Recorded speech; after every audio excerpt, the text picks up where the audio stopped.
maioria das pessoas faz o quê? O uso do café da manhã. Boa noite, Michael. Tudo bem? Muito boa noite.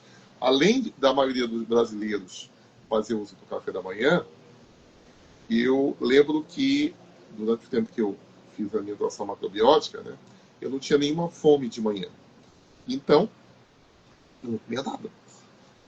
E aí, depois eu descobri que a maior parte das pessoas que não comem nada de manhã acaba tendo tendência de ganhar peso.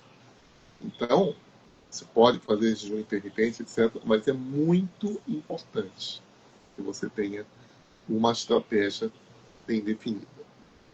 Então, doutor Ricardo, o que, que a gente fala aqui para a nossa maravilhosa audiência? Então, primeiro começar a convidar algumas pessoas, né? Então, É, sempre pego aqui o dedão e convido mais algumas pessoas. Então, vamos lá? aproveite. Boa noite, Michael. E aproveite você que está participando agora. Comente aqui qual é o seu café da manhã para a gente saber e entender um pouco como é que você faz. Hoje tem muita polêmica em cima desse assunto e nós vamos tratar alguns pontos, inclusive um pouquinho de história sobre o café da manhã, como surgiu, porque até eu fiquei interessado nessa questão. E talvez não seja a quantidade que você come durante o dia. Talvez o problema comece logo na primeira refeição, né? Então você precisa entender isso. E aproveitando de que cidade você está, o que você tem de dúvida com relação a esse tema, comente que nós vamos sempre tratar aqui os temas, as dúvidas, para te ajudar nesse processo. E, América, essa questão do café da manhã, eu lembro que a minha esposa, quando ela era mais nova, ela falava que não acordava e não tinha vontade de tomar o café da manhã, ou seja, não sentia fome. E sempre escutamos, eu sei que nós somos contemporâneos, né? Jovens de 50 e poucos anos, e sempre escutamos que o café da manhã é a primeira refeição, a mais importante do dia. Então, em cima disso, a gente vai conversar, porque não é para que todo mundo precise tomar café da manhã ou que o café da manhã é ruim. Não, não é isso que a gente vai tratar. A gente vai falar um pouco sobre isso e tirar um pouco dos mitos sobre essa questão. Sim, porque será que o café da manhã é a refeição mais importante do dia? Essa é a primeira pergunta. E se for, como é que eu É, vou lidar com ele, né? Então, isso são perguntas muito, muito, muito, muito importantes, tá? Então, vamos lá, Ricardo. Eu, alguns dias da semana, eu não tomo café da manhã, outros dias eu posso tomar. Mas isso daí é uma estratégia mais sofisticada, tá, gente? Para eu estar sempre mexendo aqui, estimulando o meu metabolismo. Assim como tem dias que eu faço musculação, dias que não. Mas a gente tem que partir do início. Qual é que seria o início para a nossa audiência, Ricardo? Por favor. não, é lembrar um pouco do que sempre escutamos, né? Quase todas as pessoas acima de 50, 60, 70 anos, inclusive até de 80, já escutaram que o café da manhã é a refeição mais importante do dia e que precisamos fazer o café da manhã, fazer o café da manhã. Agora, o que você faz no café da manhã, o que você coloca no café da manhã é o que vai fazer a diferença ao longo do dia. Então, eu te mandei até aquele texto da história do café da manhã, e eu gosto de história, eu sou cientista, sou químico de formação, mas eu gosto de entender as raízes das coisas, né? A causa de tudo, como é que surgiu o café da manhã. E o que se encontra na história é que os primeiros registros, relatos de café da manhã é de 2000 anos antes de Cristo em Egito. Então, as pessoas comiam era pão, cerveja e cebola. Vai saber o que sabia isso. Depois, na antiga Grécia, era mais ou menos o mesmo. Cebada, cerveja, Veja bem, pão. gente, antes aí do que o Ricardo está falando, não se tinha grandes reservas de alimento. Então, como é que você vai fazer café da manhã? O que você vai comer amanhã de manhã? Eu vou comer camaleão assado. Mas você já caçou o camaleão? Não. Então, como é que você sabe que você vai comer amanhã de manhã camaleão assado? Então, já no Egito é que já surgiu, né, a cheia do Nilo, né, a terras férteis, é que surgiu grande reserva. Grande não, tá? Mas aproveitáveis reservas de alimento. E aí na Grécia também a mesma coisa. Eram povos que Aham. começaram a plantar. É. E às vezes comiam os restos do jantar, né? Do dia anterior.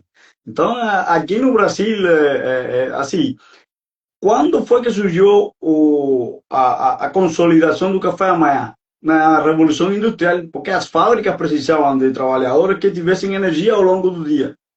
E aí, então, século XIX, 1800, alguma coisa, começou a se estabelecer o café da manhã como a primeira refeição do dia para que o obreiro tivesse energia ao longo do dia. Essa era a questão. Porque até então, nem existia geladeira. 1800 não tinha geladeira, eu acho que foi em quase final do século XIX, né, amigo? Não existia como conservar os alimentos e não tinha como fazer. Então, foi variando. Em 1895 foi que se introduziu Kellogg, o americano, a dieta de cereais no café da manhã. Cereais matinais, esse conceito, né? Que é polêmico também. Já na Inglaterra, se comia ovos, bacon e outras coisas no café da manhã. Então, é, quem precisa do café da manhã? Isso depende muito. E ao longo da nossa conversa aqui vamos falar sobre isso. Porque o café da manhã pode ser uma ótima refeição, mas também pode ser uma refeição inadequada para algumas pessoas. E depende de se a pessoa sente fome. Depende de várias coisas que podem mudar. E também tem religiões que não fazem o café da manhã. A religião muçulmana, por exemplo, e eu vi isso na França, eles fazem o famoso Ramadã, que é um jejum espiritual. Tem outras religiões que também fazem jejum, né? A hindu, Sabe? O tem tipo vários. é Budismo, budismo. dividido nas religiões, tá? Os católicos, Os os católicos muçulmanos, também fazem. tá? Os judeus, praticamente, bom, todas as religiões que eu conheço, todas não, mas a maioria que eu conheço, eles fazem jejum não no sentido nutricional, mas no sentido Mais espiritual. religioso, espiritual.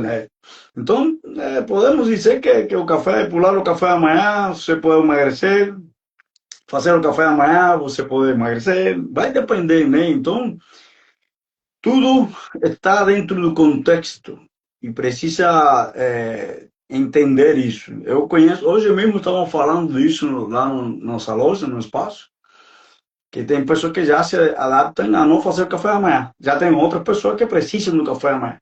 A gente estava hoje com duas situações hoje lá. E é observar, não? Depende da densidade nutricional do café da manhã. Porque um café da manhã típico em boa parte do Brasil é biscoito, pão, raízes, que é o típico aqui no norte e nordeste, café preto mesmo.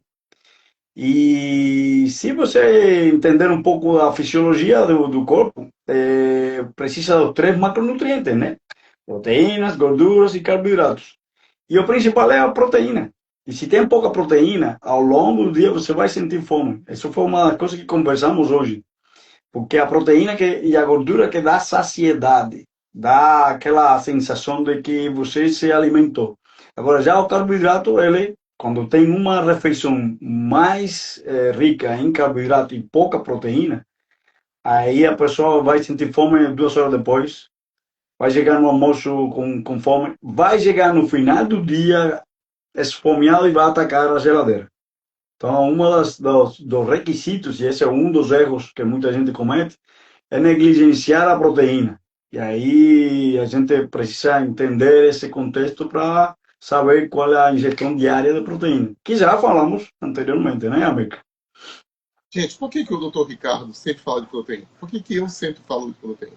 Porque alimentos, fontes de proteína, são os mais negligenciados, são os mais esquecidos. É, De certa forma, está até na lei isso. Se você for pegar lá o Programa de Alimentação do Trabalhador, o PAT, qual é o alimento que você mais deve dar para o trabalhador? São os carboidratos. Olha, mas agora você está se contradizendo. Você está dizendo que a proteína é mais importante e na lei está dizendo que o carboidrato é mais importante. Isso é coisa de 40 anos atrás, gente. Está desatualizado. Além do que foi justamente essa mudança feita na década de 80 e 90 que causou a explosão da obesidade no mundo. é, Tem alguém 50 a mais aí? Levanta o braço. Quando a gente era criança, tinha só um gordo na sala. Um gordo, era um gordo. Qual é o nome dele?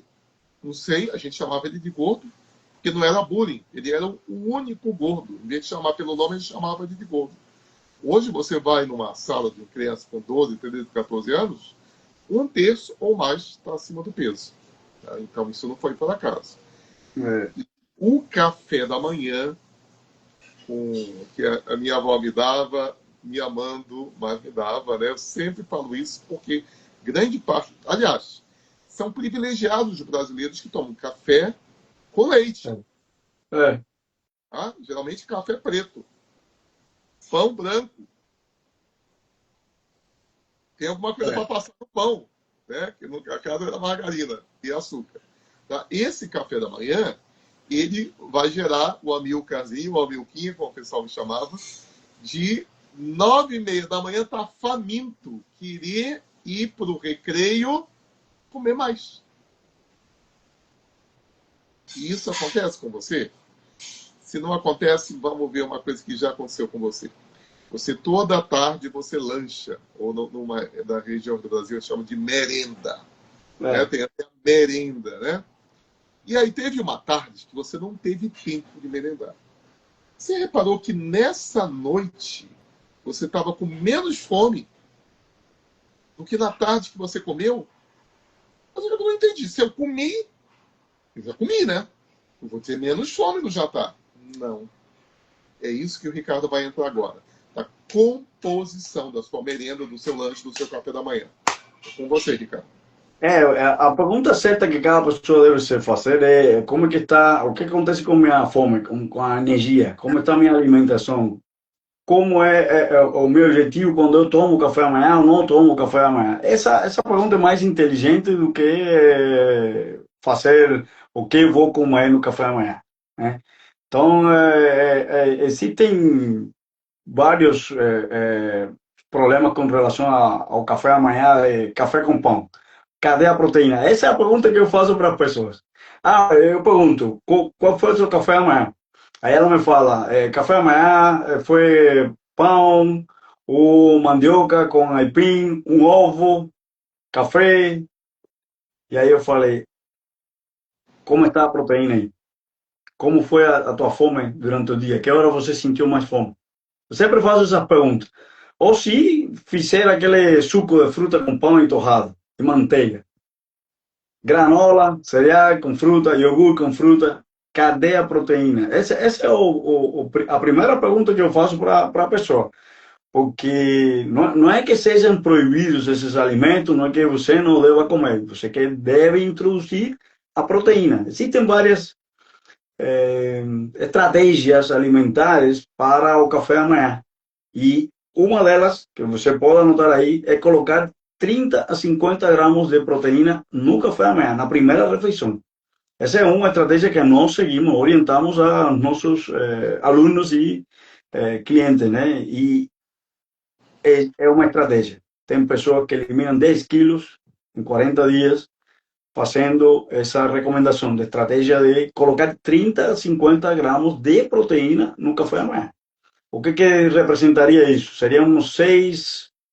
Tem gente que fica, tanto ovo. 6 ovos são aproximadamente uns 30 a 40 gramas de proteína. Eu faço, já fiz, já recomendei, ovo com bacon. e um copo de uma bebida, uma bebida em forma de uma bebida funcional que eu tomo. Isso já tem quase 40 gramas de proteína. Eu já fiz várias dessas estratégias. Então, é observar o que o corpo como responde e entender que precisamos de proteína. Porque, assim, eu sempre bato isso na proteína, porque o nosso corpo faz uma coisa. Ele recebe a matéria-prima, deixa eu concluir. Ele recebe a matéria-prima que precisa construir nossos metabólitos, ou seja, nossos hormônios, nossas proteínas, enzimas, nossas células do sistema imune. Então, ele quebra as proteínas para construir as nossas proteínas. Por isso que a proteína é importante. Semana passada tivemos uma pessoa, nós estamos, América, não sei se, com essa revolução de últimos anos, últimos 2, 3 anos, de as estratégias para emagrecer, as famosas canetas, se está dando mais importância às proteínas. E nós estamos introduzindo no nossa loja uma, uma refeição rica em proteínas, que tenha quase 60, 70 gramas de proteína. Acredite. Tem gente que diz, oh, isso é muita proteína. Não, não é muita proteína. Depende. Vai depender do corpo.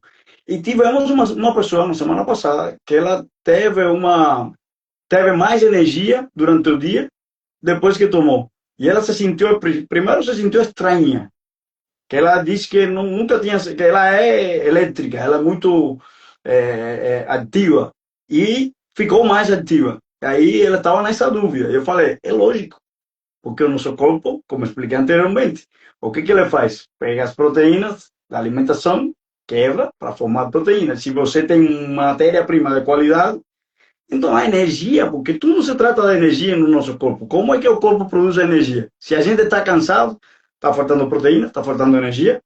Está faltando hidratação também, porque a hidratação ajuda, a água faz com que aumente a energia do corpo. Então, esse foi um exemplo que a gente percebeu. Todas as pessoas vão ter essa mesma sensação? Não, vai depender. Então, essa é a questão que eu queria até exemplificar.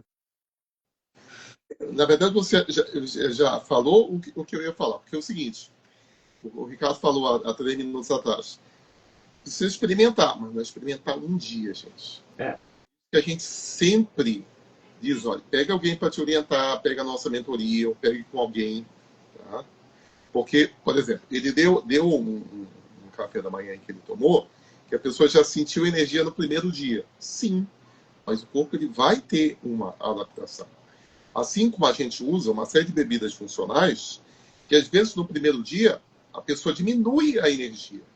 Tipo, mas se tu deixa uma bebida funcional comprovadamente potente para fulano de tal, ele diminuiu a energia. E a gente já tem experiência, tá? A gente já sabe o motivo. Às vezes é porque aquela pessoa comia tanta gordura e tanto sal, que aquela gordura e aquele sal que ela comia era o estimulante dele. Como diminuiu a gordura e o sal, aí o corpo ele precisa se adaptar. Tá? Ah, então, mas por que? Não pode comer gordura? Não, gente, é tudo adaptação. Só que lembra o seguinte, quando a gente, olha, por exemplo, eu estou lidando com interessante que a gente vai falando nas lives, Ricardo, nas últimas semanas tem aparecido um bando de doente para falar comigo. Eu, olha, não, doente é com o médico, mas a pessoa vai falar comigo porque às vezes o médico, em vez de ver a causa do sintoma, dá um remédio para acabar com o sintoma. A pessoa tem dor de cabeça e aí dá na dor. E às vezes é pressão alta, às vezes é problema no ouvido, problema no olho, sei lá, na barriga.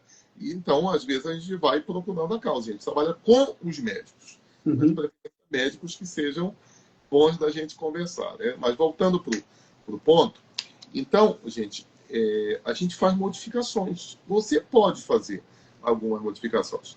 São justamente algumas dessas modificações que o Dr. Ricardo vai fazer agora. Tá? E, por exemplo, semana que vem nós já vamos falar de um assunto muito pedido, que foi emagrecimento na pós-menopausa, na menopausa e numa coisa que tem gente que não sabe que tem, pré-menopausa. Tem que fazer ajuste também. E aí, Ricardo, o que o pessoal faz para ter um café da manhã mais adequado? A primeira coisa que eu sempre falo é prioriza a proteína. Se você quiser comer pão, não é que sejam alimentos vilãos. Eu, por muito tempo não. Quando eu comecei a entender um pouco sobre alimentação, em 2013, eu apliquei uma estratégia alimentar ou um estilo alimentar baixo em carboidrato e alto em gordura e proteína, principalmente proteína. E aí eu comecei a culpar eu, como cientista, começando a entender todo o processo de nutrição e metabolismo do corpo, comecei a culpar os carboidratos que eu comia. Mas, na verdade, eu comecei a fazer uma mudança metabólica que o nosso corpo já tem. Que nós temos dois mecanismos de produção de energia. Carboidrato, através da glicose, e energético das gorduras, através dos corpos cetônicos, porque não é a gordura em si, é a gordura que produz um combustível específico, mas é através da gordura. Então, essa transição a gente pode fazer e precisa, como a Milka comentou anteriormente, uma adaptação. E eu me adaptei tão bem a esse tipo de alimentação que eu levo desde 2013 nesse estilo alimentar, alternando com outros estilos, né? E sempre pensei, é o carboidrato. Na verdade, é o contexto, como é que o corpo se sente. Cada um tem uma biologia individual que segue determinadas regras ou características da nossa espécie, mas precisamos adequar a alimentação para a América, para Ricardo, para quem está nos assistindo. E aí é que entra o conhecimento nosso, tanto da América como eu, de entender o processo e ajudar a pessoa, porque não é só reduzir o peso na balança. Muita gente fala, as pessoas chegam lá na nossa loja e falam, deixa eu me pesar aí.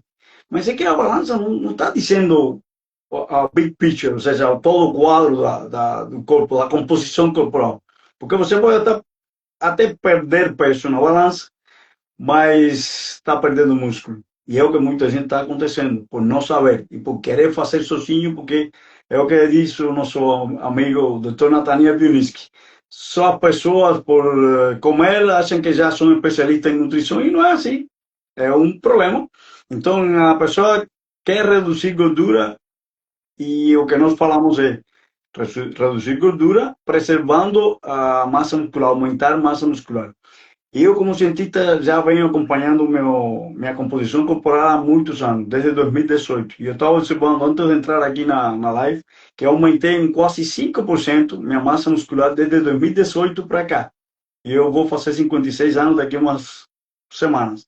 Então, isso para uma pessoa acima de 40 anos, eu falo assim, sinceramente, é um desafio. O que comer vai fazer a diferença. O que fazer e também relacionado aos 5 pilares que nós vamos falar daqui a pouco. Porque o músculo é importante. O músculo não dá para negociar. Depois dos 40, a gente precisa fazer musculação. E as duas coisas para aumentar a massa muscular. Proteína e estímulo ao músculo. Se não tiver, não vai aumentar. E é isso que eu venho fazendo de 2018 para cá. Minha massa muscular veio de 35, alguma coisa, 35,4% a 39,2%, quase 5%, quase por aí. E vou confessar que eu não sou tão disciplinado, mas sim sou constante. E essa é a diferença, porque a constância te cria confiança. E uma das coisas que eu sempre falo para as pessoas, confie no processo. Venha conosco, passe 90 dias, que aí entra o acompanhamento dos nossos tantos protocolos que está baseado em 3 coisas: em ciência, tecnologia e resultados. Tanto a Milka como eu temos resultados de pessoas que já tiveram conosco um bom tempo, fizeram constantemente, fazendo ajustes, nos corrigindo, entendendo o que está acontecendo para que a pessoa esteja mais próxima do objetivo. Porque é aquilo que até a Milka, com a sabedoria que ele tem, fala sempre.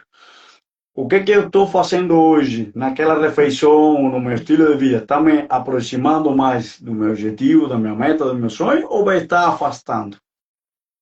E a gente consegue entender isso para ajudar.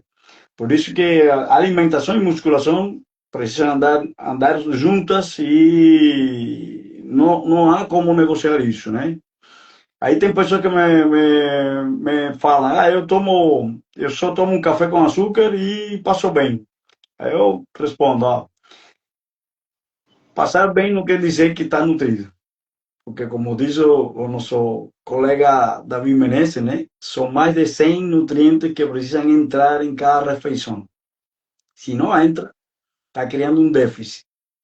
E não é o déficit calórico que importa, é o que determina. É o déficit de nutrientes. Aí a pessoa começa a ter problemas de saúde, aparecem os sintomas, e em lugar de tratar a causa, trata o sintoma com remédio, como o Mikel comentou anteriormente. Então, você precisa entender, você que está aqui nos assistindo, que é necessário o contexto, entender como é a sua biologia, entender a que hora você sente fome, entender como está a hidratação, entender como está o seu atividade física. Acima de 40 anos, não é para negociar atividade física. Eu conheço até umas meninas de 20 e poucos anos na academia, que ela começou, parou e falei, ó, estou observando você, volta, porque você vai precisar. A minha esposa, por exemplo, agora está viajando, ela está em Campos do Jordão, e acredita-me que ela está procurando academia. Hoje foi o primeiro dia, ela está buscou uma academia, um CrossFit, fez exercício, amanhã vai de novo. Então, e ela era uma pessoa que não fazia atividade física em 2018. Entramos na academia, eu ia quase todos os dias, ela não ia, pagava mensalmente, ia uma, duas, três vezes ao mês, mas hoje ela criou, através da disciplina, através da constância, criou o hábito de ir todos os dias à musculação. Faz agora, tá? A gente vai falar nas próximas 2 semanas sobre controle de peso e emagrecimento na pré-menopausa, na menopausa e na pós-menopausa. Só que depois a gente pode falar sobre crenças que engordam, crenças que emagrecem. Isso é gravado aqui. Mas nós vamos encerrar, tá? Semana que vem pode ser até um pouquinho mais curto. Já faça suas perguntas. Quem você conhece que quer aprender a se preparar para a menopausa, para ter uma situação melhor na menopausa, você pode emagrecer durante a menopausa e também no pós-menopausa, tá? E isso serve para os homens. Mas por quê? O homem não tem menopausa. Mas o homem tem andropausa e tem mãe, filha, esposa, namorada, então ele acaba sendo afetado. É bom você assistir também, tá bom? Então, o Ricardo vai dar as últimas palavras e convidar vocês para a próxima live, segunda-feira, às 19h30.